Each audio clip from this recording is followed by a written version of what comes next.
Hi, I'm Bryan Elliott. Welcome to another edition of Behind the Brand. Today I'm here with author, entrepreneur, thought leader Seth Godin. Seth, welcome to the show. Thanks, Bryan. I kind of feel, maybe just because I relate with this, that it kind of takes one to know one. And so I want to maybe get a little bit personal with you and talk about some of this, talk more about vulnerability, because it's not easy. And maybe I'm overgeneralizing, but generally I think for men, it's difficult to be vulnerable, to put yourself out there. I mean, we take risks, sure, we soldier through and do whatever, right.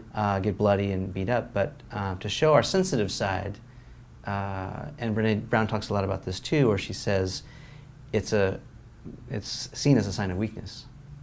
So did you ever have a time where you struggled with this, being vulnerable?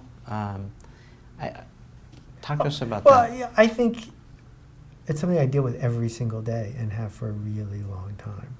That part of what happens if you're going to be an entrepreneur or even a freelancer, someone dancing on the edge, is you're paying attention to the audience. You want to know if you're making a sale. You want to know if it's working. You're not just phoning it in. Right. So, in the old days, it was one phone call a day could make or break your day. Now it's one email every 10 seconds could make or break your day. Right? So you have to decide first, are you open to letting the world have at your work? Yeah. Well, 17 books in, I think I am. 4,800 blog posts in, I'm sort of hooked on this. Yeah. Then the question is, what are you going to do with it when it comes back? Because it does come back. You touch people and they touch you back. So I have no comments on my blog. I don't read my reviews on Amazon. And the reason is self-preservation. It has nothing to do with vulnerability because I've put it into the world. Yeah. But I realized I'd never met an author who said, Seth, I read all my one-star reviews on Amazon and now my writing is a lot better. Right? Yeah. That's just not what happens. Yeah. So those don't exist. If someone sends me an anonymous email, I'm going to delete it. But if someone, and there's thousands of people who I have some sort of digital connection with, has some feedback on something I've done, I'm going to listen to it and I'm open to it and there's an exchange that goes on. And more important, millions of people are talking to each other about my work.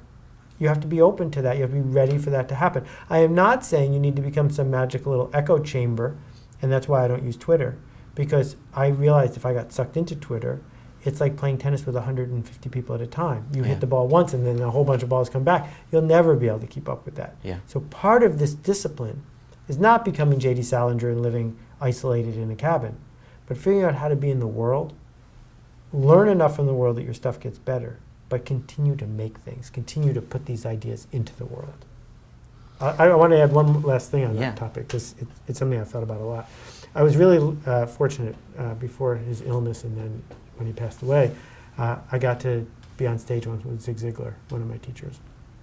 And it was 10,000, 12,000 people actually it's more than that, in a big stadium in Milwaukee. And backstage I said, so tell me, Zig, what do you do about that guy in the third row who's asleep? Because I'm standing up there and I've flown halfway across the country and I've practiced this thing, and that guy, he's asleep or he's not paying attention. Yeah. I said, and Zig, I'm giving him everything I've got. I'm aiming all my photons and tachyons at him, and he's just not responding. And I can't do Zig's voice anymore, but Zig turned to me and he said, it's not for him.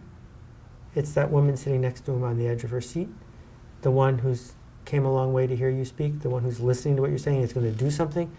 It's for her. Yeah. Don't take it away from her and give it to this guy. He doesn't deserve it. It's for her. And once we learn to shun the non-believers, once we learn to be comfortable enough to say, it's not for you, then we free ourselves up, because no one can make something for everyone. No one. There's no product that everyone wants. So you can either spend all your time trying to get the last person to like you, or you can say, I'm sorry, it's not for you. I'll go talk to these guys instead.